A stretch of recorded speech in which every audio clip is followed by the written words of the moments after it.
घने बादलों से ढका एक ऊंचा पर्वत बिजली की चमक से झिलमिलाता हुआ। विशाल चट्टानें और गुप्त सुरंगें हर ओर फैली हुई थीं। पहाड़ की चोटी पर प्राचीन पत्थरों से बना एक किला खड़ा था। चमकते नीले हरे जादुई कवच में लिपटा, पीठ पर तलवार टांगे एक बहादुर ट्रोल हंटर पहाड़ पर चढ़ रहा था। उसकी आंखों में दृढ़ निश्चय झलक रहा था। हवा तेज थी और गड़गड़ाहट हर ओर गूंज रही थी। ये कोई आम जगह नहीं थी, ये ट्रोल राजा का गढ़ था। जैसे ही ट्रोल हंटर ने एक गहरी गुफा के भीतर कदम रखा, उसकी नज़र सैकड़ों विशाल ट्रोल्स पर पड़ी।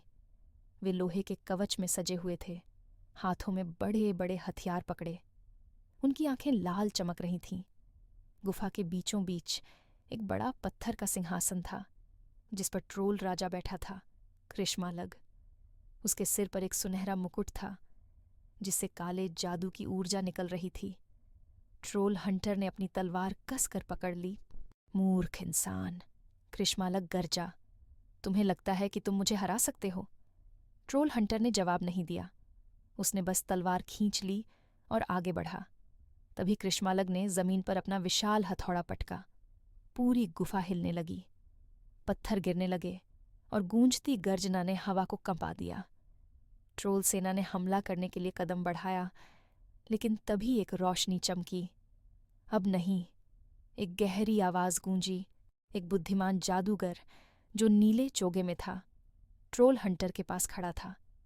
उसने अपने हाथों से एक मंत्र पढ़ा और रोशनी के बुलबुले ताज के चारों ओर घिरने लगे। यह ताज सिर्फ ताकत ही नहीं देता, बल्कि इसे हटाना भी असंभव बनाता है, जादूगर ने कहा। तो हमें इसे पहले कमजोर करना होगा, ट्रोल हंटर ने जवाब दिया। कृष्मालग ने क्रोध में अपनी गदा घुमाई, लेकिन ट्रोल हंटर ने तेजी से झुककर वार बचाया। कवच पर बिजली चमक उठी। जादूगर ने जमीन पर अपनी छड़ी मारी, जिससे एक सुरक्षा घेरा बना, जिसने ट्रोल सेना को कुछ देर रोके रखा। ट्रोल राजा ने गुस्से में दहाड़ते हुए फिर हमला किया, लेकिन हर बार जब वह अपने ताज की शक्ति का उपयोग करता, उसकी चमक मंद पड़ने लगती। यही तरीका है, जादूगर चिल्लाया। ट्रोल हंटर ने हवा में छलांग लगाई।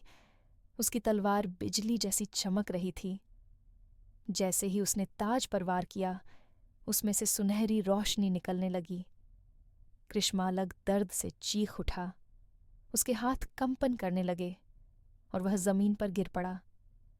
ताज फर्श पर गिरा और उसकी चमक बुझने लगी। ट्रोल हंटर ताज के पास खड़ा था, जो अब धूल में बदल रहा था। जादूगर ने संतोष से देखा। अब यह शक्ति किसी के हाथ में नहीं जाएगी, ट्रोल हंटर ने कहा। गुफा ध्वस्त होने लगी। दोनों तेजी से बाहर निकले। जैसे ही वे सुरक्षित स्थान पर पहुंचे, जादूगर मुस्कुराया। लेकिन यह सिर्फ शुरुआत है, कहानी अभी बाकी है।